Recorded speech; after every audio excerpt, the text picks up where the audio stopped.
If a black hole suddenly appeared in a classroom, the consequences would be catastrophic and immediate. Here's what would likely happen.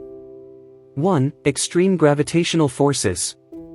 Immediate destruction. The gravitational pull of even a small black hole would be incredibly strong. Objects, including desks, chairs, and people, would be pulled towards it with immense force, causing immediate destruction and likely fatalities.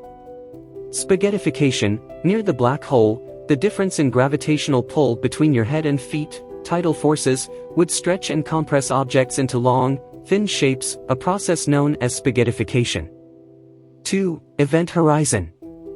No escape. Anything that crosses the event horizon, the boundary around a black hole beyond which nothing can escape, would be lost forever.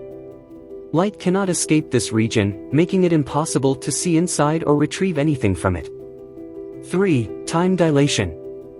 Slowing of time. As objects approach the black hole, they would experience time more slowly relative to an outside observer. This effect, predicted by Einstein's theory of general relativity, would make it appear as though objects falling into the black hole are moving in slow motion. 4. Effects on the surroundings. Destruction of the classroom. The entire classroom would be pulled apart and consumed by the black hole. The building and possibly a significant portion of the surrounding area would be affected as well, depending on the size of the black hole.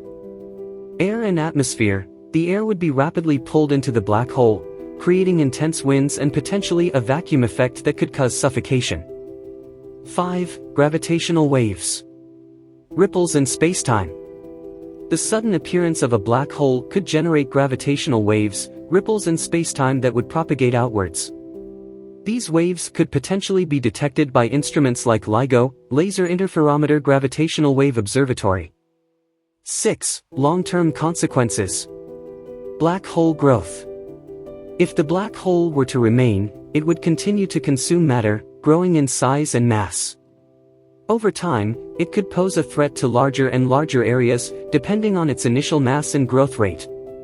Conclusion. The sudden appearance of a black hole in a classroom would result in immediate and catastrophic destruction, with no chance of survival for anything in its vicinity. The extreme gravitational forces would obliterate the classroom and potentially a much larger area, leading to an unimaginable disaster.